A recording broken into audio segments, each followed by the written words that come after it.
know, I made a lot of YouTube videos, a lot of them having to do with the camper. And a lot of people ask me questions and I post replies.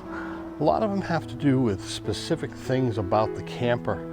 And I try to post a reply in the in the comment section.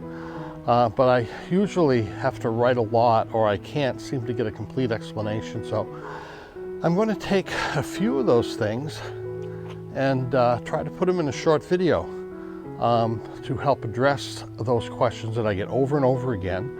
And I still don't mind replying in the comments, but I can also put in a link and refer them to this video. And hopefully that'll make things a little clearer for them when I do it. One of the questions I have has to do with the trailer itself. This is a Proline made in New Hampshire, and if you were to type in nhtrailers with an s.com, you'll get their website. So if you do Proline, you'll get another Proline trailer company. But if you do newhampshiretrailers.com, you'll get the one in New Hampshire.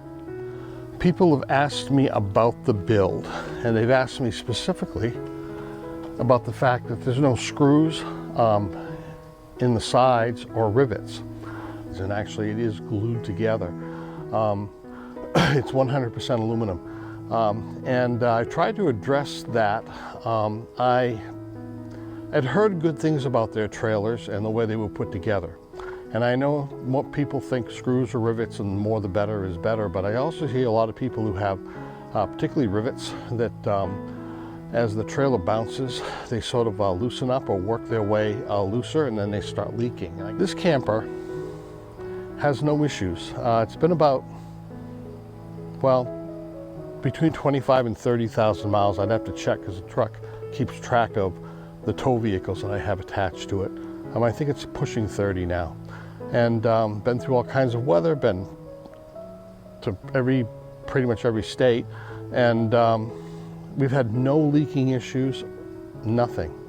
So let's take a look at the seams on the edge. Here's one of the seams from top to bottom. It's very tight. Nothing's moved on it, nothing has come apart. And on this camper, which is 14 feet, there's one seam right there above the door, and then there's another one about halfway down the side of the trailer. And then that's it. I have diamond plate on the bottom, and that was put on obviously lengthwise, so there are no seams in that at all. The only place it has screws are the trim edges.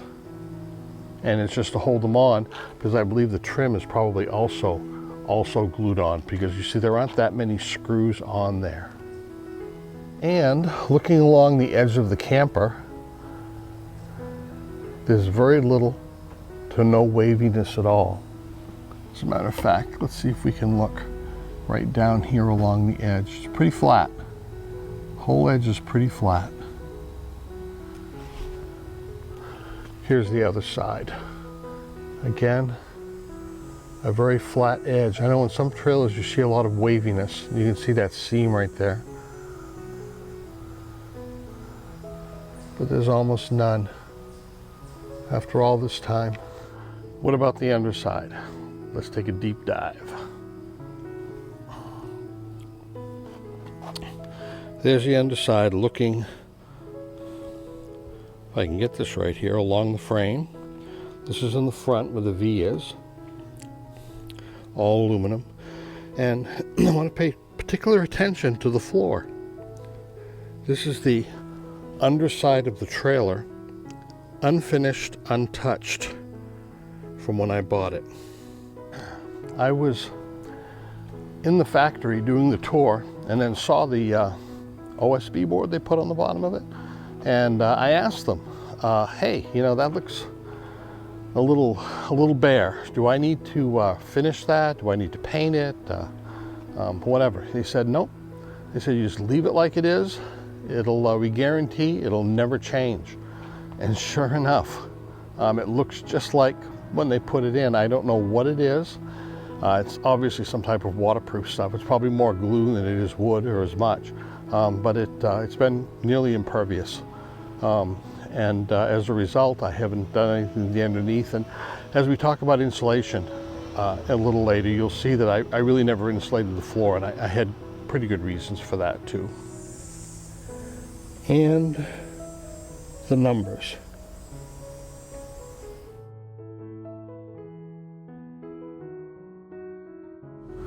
One of the questions has been about the awning. Where did you get it? Which one is it? It was installed by them, and this is the brand, Dometic, the big question that people ask all the time. The Dometic awning was gotten from that company, and I'm sure a few dealers who sell it. But I've seen it on Amazon when you search for full awning, not just, if you just search for RV awnings, you'll just see parts. And I've seen them, the picture looks identical when it's extended. It looks identical even though it has a different name on it. So my guess is they're getting this awning mechanism from someplace, and everybody's like putting their own brand name on it and selling it at their own price. This company's answer to a step is just make one out of aluminum and weld it on. For me, it's kind of the best option, and I don't expect it to ever move, even with my weight. It's very good. People have asked me, why cargo doors? Why not a ramp? Well, it's just a matter of choice, and they both have their good points. I chose the cargo doors because we have no toys to put in here, no motorcycles, no four-wheelers. I wanted the back screen. Some people like the ramp door, so they make a porch out of it. But we have a rug, we have a canopy on the outside, sitting on a piece of wood suspended up in the air by a couple of jacks on the end. It seemed cool, but in the end it thought, what, really? So we opted for the cargo doors for that reason. For me, the main reason for having a ramp door would be if you need to roll something up into it and bring it with you. That would be the main reason, and that's a good reason. So many people have asked, how did you do the thing under the bed? And it's really so simple, folks. Let me show you. This is just a piece of vinyl that you'd get from a fabric store that they might use for, I don't know, making some kind of couch cover or something. It's not leather, it's vinyl. And just chose this color because it looked about right. And it's nothing more than just a rectangle of it, which is hemmed up on the edges. And at the top, I've got an aluminum strip that is screwed right through it and into a piece of wood here that is really part of the bed frame. And I have Velcro along here, but I really realize it's not necessary. This thing hangs good naturally. The Velcro here, though, and on the wall is handy. Put that there. Put this one up over here. And I have access to what's underneath. It's as simple as that. I do find that making it longer here so that it overlaps the back of the trailer means that when I do put the awning up that you've seen in previous videos and I leave the doors open and it rains, the rain will hit this and slide off the bottom edge. This plywood didn't come on the doors. I could have had it put on. It's just, cheap Luan plywood, and it's been out in the rain a lot. So how do I keep it from separating and whatever? It's just soaked with boiled linseed oil. You soak it and you leave it open to the air, and of course you wipe it off good after you soak it.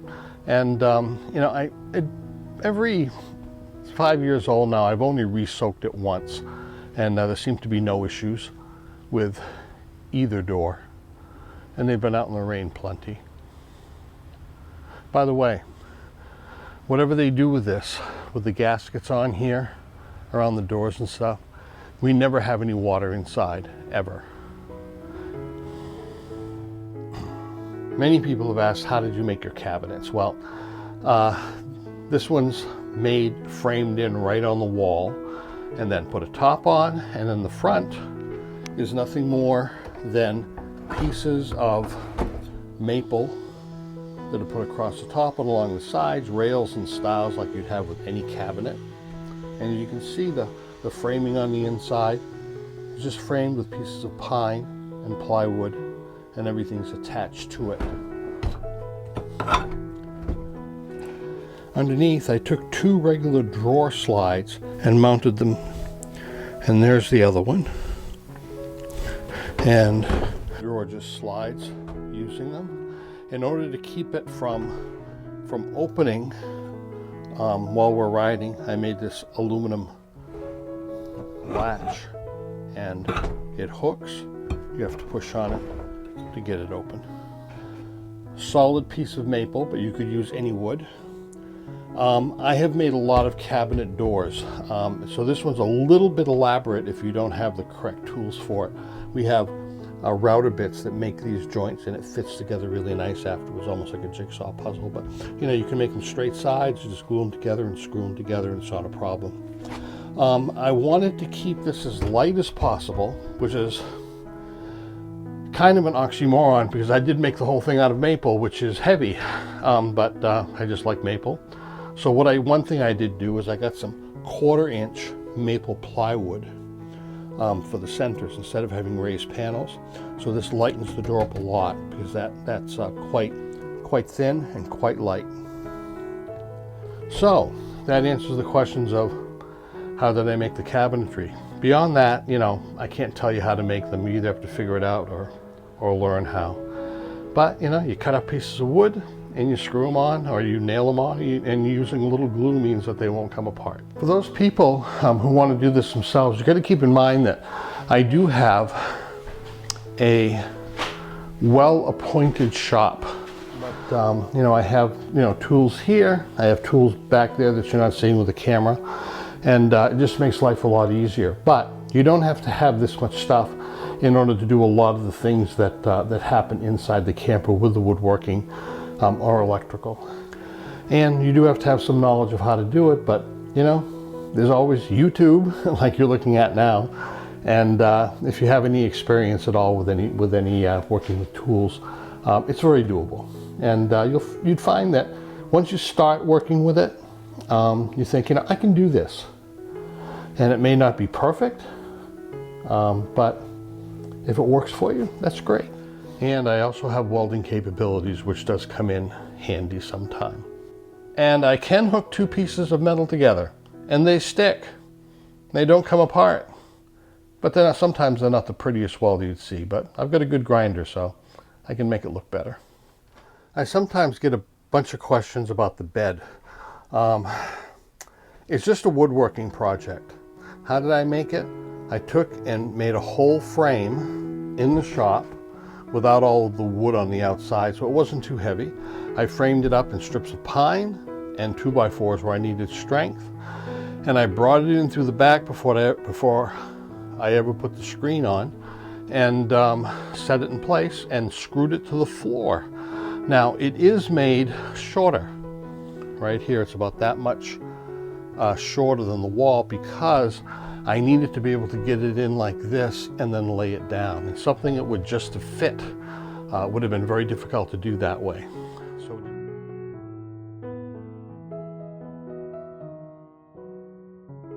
and I could have left it at that, but I just can't leave anything at that. So this is what I call a captain's bed, the one that has the high point, and it goes down, then it comes back up high on the other side.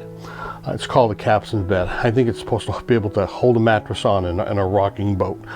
And it's just basically a piece of wood that I cut to shape, and then underneath I put a piece of aluminum angle to hold it on instead of trying to nail it on. So it's screwed down and it's screwed into the wood this way, with a couple of little braces on the edge to help keep the edges from moving. It's nothing more than that wood and a little lip right here laid flat, and then it framed in with a strip this way, a strip at the bottom, 3 vertical ones. And then of course, the tricky part for a lot of people is to make the drawers. Mine is just made out of plywood with standard drawer runners on the side. And all the faces, all the fronts are maple. I like a light colored wood. Could have used a yellow birch, maple, a couple of others. I chose maple. This small cabinet was built in place. It houses our stove and a few other things. On all doors, I always use cup hinges. They're easy to install, and they're very good. The best brand is called the Blum, B-L-U-M, by the way. Now, there's no plumbing in this camper. We have a jug for water, and that's it. I just wanted to avoid that and the winter, main winterizing and all that stuff. But we do have electrical. When I got the camper, it had this textured white board on it with these aluminum trim pieces all around. And what I was going to do was put something else and then put some, regular wood molding in the corners and stuff. But when I saw it, I thought, well, this is pretty nice stuff, and it's white. So in a small area, light always looks better or bigger. So I decided to have them, I said, yeah, put that on for me. But what they did is they put it all over the ceilings, everywhere, but they only put a few screws in it, just enough to hold it on, and they put black dots where all of the other screws go. It all came off very easily so that I could do the insulating. And then after I insulated it, I put it back on in the same place, and then used all the dots to put the screws back in. The screws are all self-drilling, so that they go through the wall board and the aluminum about as easily as they would a piece of wood. So I didn't have to drill any holes, and putting them in went very, very quickly. They're a very coarse thread screw, about maybe 1 inch long, so they really hold well in the aluminum. They gave me a big bag of them, about triple what I needed, so I've been using these screws in other places. They're great screws, and they went in very easily. And then I put the aluminum trim back up. I was going to put some nice wood and everything, but I said they're all cut. The screws are all there. They're fit into place, and they're holding things up really good. So I just left them up, and I think that was a wise choice. So getting back to the electrical, it's really fairly simple. 2 15-amp circuit breakers, a regular box that you'd get from a big box store, breaker box. Plugs outside to go to it with an extension cord. And then the wiring, which here and also for the trailer comes up through the nose, they have a channel that runs right across the top edge of the trailer and goes over here to the fan and also out to the back to the tail lights and various lights on the trailer. I thought, well, that's a good place to run wires, so I ran all my wires out there. One of the 110 wires runs the microwave and this plug and the battery charger that's down underneath the console on the front. The other circuit breaker is for the heater, and it's a 110 volt electric baseboard heater. It's enough to heat a space, half the size of a house or a large living room. So in here, it is overkill. It's controlled by this old Singer thermostat that I had when I took electric heat out of the house years ago, because you can't afford it in Maine anymore. We heat with other things. What about AC? Well, I do have a standalone AC air conditioner, and see that little square on the floor right there? You pull that out, there's a hole, and the AC plugs into that hole. We almost never bring the AC with us because we don't need it, and we can get a weather report ahead of time. If we take off for more than several weeks, sometimes we'll go 2, 3, 4 weeks, up to 2 months at a time, and we know we're going to be in places that might be warm, we'll bring it, but otherwise we just leave it home. And I am going to address this one little question because it's been asked so many times. People want to build a cabinet like this that has a door that opens up and stays up. And then thinking, how do you keep it up? And of course, it's that gas strut right there. And they said, well, which gas struts do I need? Well, any small one that would fit in the door. And this one says 100 newtons on it. When you buy these gas struts, sometimes they tell you that they lift weight in pounds, but usually it's newtons. That's 100. They came 2 in a package. I thought I might need 2, but no, this 100 holds up this door. And the door is made of maple with plywood on it. So, you know, it's not really light, and 100 newtons seem to do, but when you get them, they almost always come in pairs. So if you get 100 newtons and you have a heavier door, it doesn't seem to work, put the second one on the other side. I've answered so many questions having to do with the television. This is a Naxa TV. 5 years ago, there was really 2 brands that were 12 volt. And they were considered to be truckers' TVs. They put them in, you know, the back cab of a truck. It's not real smart. In fact, it's not a smart TV. They didn't really have one at that time, even though there were a lot of smart TVs around, but not 12 volt. And it's not LED, it is LCD, but it's been bouncing around for 5 years back here, and it still plays. And it's got a pretty good picture. It plugs in right up there, and I have you know, the coax cable for the antenna, which runs through the walls and outside, and also a couple of audio cables which goes down to an external speaker. And by the way, I did get a new external speaker. I got an Anchor one now. This one is starting to get a little distorted, so I ordered a new one, and boy, they've come a long way in 5 years. It's really, really nice. Now, I'm looking online, and these days there are some LED thin-framed flat screen TVs in various sizes that are 12 volts. They actually plug into 110 in your house, but it's really an adapter, and it's about 12 or 12.5 volts in reality. So you could plug it into, you know, a 12 volt battery through via a cigarette lighter sort of dongle. And my next one will probably be something like that. In one video, I showed a map that we keep our travels on, and it's also kind of our bed head. And I get so many questions asking about the map. I explained it good enough, but like, where did you get it? Which one is it? Which one do I want? So let me show you. Take a look. So here's the map. And we have a lot of dots on it from different places we've been. Let me get a close-up of it here. The map is actually just a map that they send you rolled up. It's already pre-laminated. It comes from Amazon. There are lots of them. I forget the size. What is it? 2 by 5 maybe. And I took a piece of hardboard and I glued the map to it with contact cement. And being vinyl covered, you know, we're not worried about our heads rubbing anything off or anything. It works pretty good. And my goal is to frame it up like I did the screen eventually, but I really never got around to it. And that'll hide the screws along the edge eventually. But it's just one of those projects that I need to get done someday.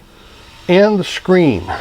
Probably most of the questions have to do with the screen. I can't tell you how to do it, but it's mounted from the bed up. It's just framed in wood on the sides.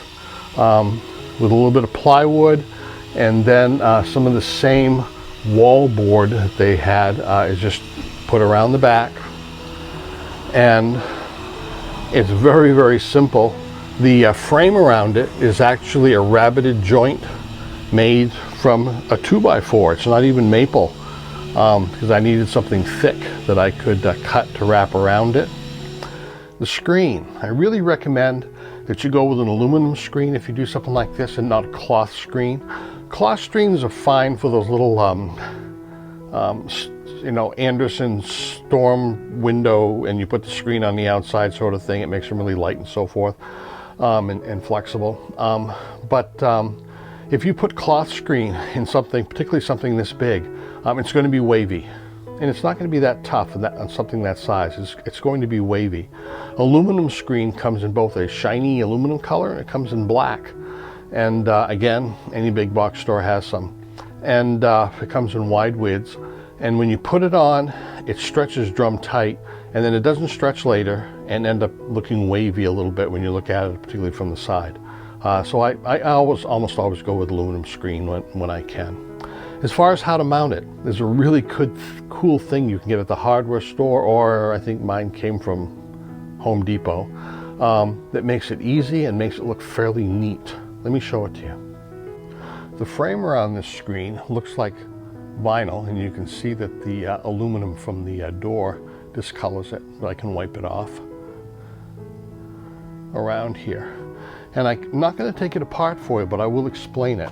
They sell a metal channel that screws to the wood, and then the screen goes into that channel, and then you use a sharp, kind of a blunt object actually, or they sell a rolling wheel, and you put it in that track and you just roll it, and the screen sticks into it with a rubber gasket over it. It really is quite easy to do. Didn't explain it too good. A wheel goes over and just pushes the screen into a groove with a rubber gasket over it. Then, as part of that system, this piece of vinyl right here is made to snap onto that metal track, and you just cut it, square the way you want it, and it makes a nice clean job around the screen that looks like a painted piece of wood. And here's the screen, and again, it's aluminum. So many people have asked, what's under the back of your bed? And first of all, let's see if we can take a look at the underside of the bed here. And you can see there's minimal bracing underneath this plywood, because just wanted to keep the weight down, and you don't need that much. Underneath the bed, we keep a small table that I will often take out to put the stove on. There are two chairs. Under here, you can see under the chairs, there's one of those poly rugs that you have that we put. It's a 9x12, I believe. And I have a small, very inexpensive jack in case I have to change a tire, in case, I also use it to jack it up to grease the wheels too, because when you grease them, you have to turn them. I have an external nipple, and if you turn them, it greases easier. But I don't have to get the jigsaw puzzle of a jack out of the truck that's under the seat and almost impossible to fit back in afterwards. It's overkill. I would never use this little jack to jack up the truck, but the camper, it's perfect. I always keep a couple of bungee cords to kind of squeeze the doors together sometime when I want to leave them open. And there are various tire irons and a little box of tools and a first aid kit and a couple of other things under here. And there's also this. Let me pull it out. So what is this thing? Well, it's not a wheel chock. I have wheel chocks. This is my ramp to raise one side up. How it works? Well, first of all, what is it? 2x10. Cut a long piece, a smaller piece screwed to the top, and there is another piece that fits into these two holes with pins. You can back the trailer up onto the first level, onto the second level, or if I put that third piece on, up onto the third level, for a total of 4.5 inches if I want to. But see where those pillows are right there? That has to be at least level with my feet or higher than my feet. If it's not, or even if I think it's not, I can't sleep. So that's got to be level. And all it really takes is jacking up one side of the trailer. What about leveling it front to back? You do that with a tongue jack, and I've rarely come into a position where I haven't been able to bring it up enough. But that doesn't matter. If I have a tilt on the nose of the trailer, I really don't care that much. It's getting my head at or above the level of my feet that's the important part. And with that little tire lift made of wood, it's not a problem. Now, why didn't I get one of those nice little plastic ones that they have? They're usually yellow. Well, I bought one, and the footprint on them was so small that when I'd roll the tire up on it, it was just barely enough room for it, and with a little movement, the whole thing could just like roll off. So you'd have to put it up there and somehow chock it and I really didn't like them at all. I liked the lightness, I liked the size, but because of that, they really didn't work for me. Hence the wood blocks. You can see that the space for the wheel to sit on that block is plenty big. On the yellow ones, it's half that or less. And if you have a larger tire than mine, mine's a 15-inch. If you have a larger camper and a larger tire, I don't know how you do it. I really don't. I've had some questions asking about how I mounted the tire on the front of the camper and why I did it that way. Let me explain it. I wanted to mount the tire underneath the camper, but the framing is really tight. They put it, you know, quite a close distance on center, and the tire really wouldn't fit. And I was worried about bottoming out too. Mounting it someplace on the side of the camper was not something that I really wanted to do. I'd start drilling holes and putting brackets and mounts on it, you know, on the front or on the back end. So I decided I needed something else. So I took some measurements and decided how much room I needed to put the tailgate down. And I found there was really plenty. The spare tire is mounted on a pipe. And here's the pipe. You can get them, they're made to mount on the side of a frame like this, but you know, just bolted directly to the frame. And I wanted to bring it kind of above the bumper of the truck. So I got this L-shaped piece right here that came with this mounting bracket. I took and welded that pipe onto another one, and then welded that one onto another one here, so that it would mount on the side of the center frame post, but also be moved over and be pretty much on the center of it afterwards. So this pipe is offset, but that one is more in the center. And as a result, I have a tire that's mounted on the front, and this is what it looks like. And I can get the tailgate down, I can get into the truck. So that works pretty good, but as I'm sure a lot of you like to do too, you like to disconnect so you can move the vehicle forward to really have good access to it. But I can get it down and get stuff out if I don't disconnect, so that works pretty good. Something else that I did that I'm not going to show you because I'd have to take the tire cover off, and it's been on there a long time, and it stretches on pretty tight. The bolts that go through the back and screw on the front, I have two of them.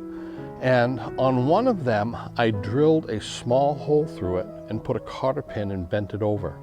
And the reason for that is that I will always know that there is at least one bolt on there that will never come loose, because it can't go beyond that cotter pin.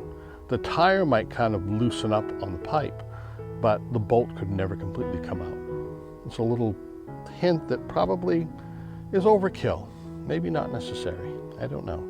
Now there are some other things that I've addressed on my other videos, so I didn't bother to go over them again here. But I'll put a link down below, or maybe at the end of the video, having to do with the overview of the trailer itself, and another video that I made of 8 things that I've included in my trailer that work well for us. So thank you once again for watching, and thank you for subscribing and hitting the like button below, because by doing that, if people are searching for camper builds or camper ideas or anything that has to do with campers, it kind of like has the YouTube algorithm sort of move it a little bit more to the top, so they might see this video a little more often. Thank you.